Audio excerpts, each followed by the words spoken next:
देखिए, आज़ादी जो है ना, ये पूरी दुनिया में ये है, सबका इंटरप्रिटेशन अलग अलग है, इसको कोडिफाई नहीं किया जा सकता। आज़ादी का जो जहाँ से शुरुआत हुई है, मैं केवल एक इतना जानता हूँ कि ब्रिटिश की संसद में संगमरमर पर जहाँ से सारा शुरू हुआ, वहाँ लिखा हुआ है कि मैं आपकी बात से असहमत हूँ, लेकिन आपकी अभिव्यक्ति की आज़ादी के लिए जीवंत लड़ता रहूँगा। ये है। हाँ, वही बोलते। सवाल इस बात का है कि आज़ादी का तो जो मैं समझता हूँ, एक बहुत जैसा ही कहा गया कि सबको है,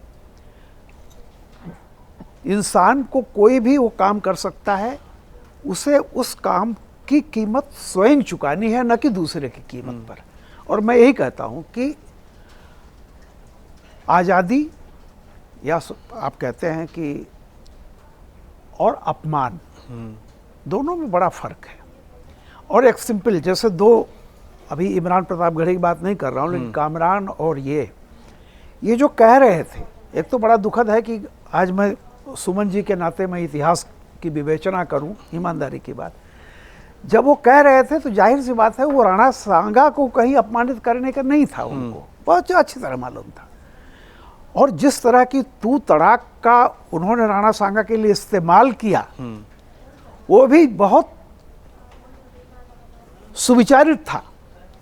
क्योंकि देखिए, उनका लक्ष्य यह था कि आज का जो एक तरह का जो भी वर्तमान माहौल है, इस माहौल में कैसे ये जो बहुसंख्यक समाज है, इसके बीच की दरारें कैसे चौड़ी की जाएं, सीधा सीधा उनका था। मैं फिर इस बात को कहूँगा कि 2014 में उत्तर प्रदेश से जो एक अच्छी खबर आई थी कि पहली बार दलित और पिछड़े एक मंच पर आए थे, लेकिन इसके बाद जो लगातार चुनाव हुए, उसमें लगा कि नहीं, वो एक अपवाद था।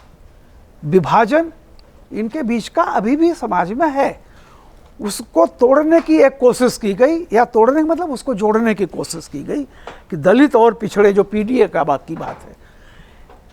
तो मेरा ये कहना है कि जब आप इस तरह की बात करते हैं, जैसे देखिए, मर्डर और कल्पेबल होमिसाइड में क्या फ़र्क है?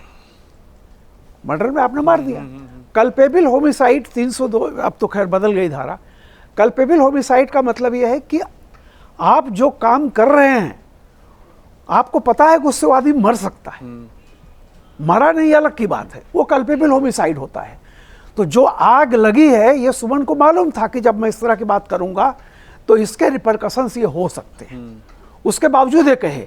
और कामरान जी ने भी जिस तरह की भाषा का इस्तेमाल किया है, उनको अच्छी तरह से मालूम था कि वो सिंधे के समर्थक कितने हैं, कैसे हैं, वो इस पर चुप नहीं बैठेंगे, रिएक्ट करेंगे।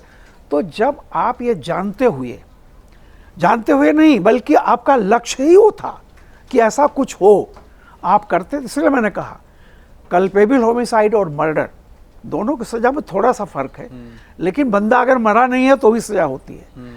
तो इन दोनों को मैं उसी रूप में रखता हूँ। ये वही हैं कि पटाखे की तरफ सिगरेट जला करके आप दिया सलाई जो है ना, वो पटाखे के ऊपर फेंकते हैं। नॉर्मली आप पानी की तरफ भी फेंक सकते थे, लेकिन जब आप पटाखे पर फेंकेंगे तो आपको मालूम है उसमें जो आवाज़ आएगी, आप भी झुलस सकते हैं। अगर आप ये वीडियो YouTube पर देख रहे हैं तो हमारे चैनल को सब्सक्राइब कर बेल आइकन दबाएं, और Facebook पर देख रहे हैं तो हमारे पेज को लाइक करें। 8 मिलियन प्लस सब्सक्राइबर, आपके इस भरोसे के लिए बहुत धन्यवाद।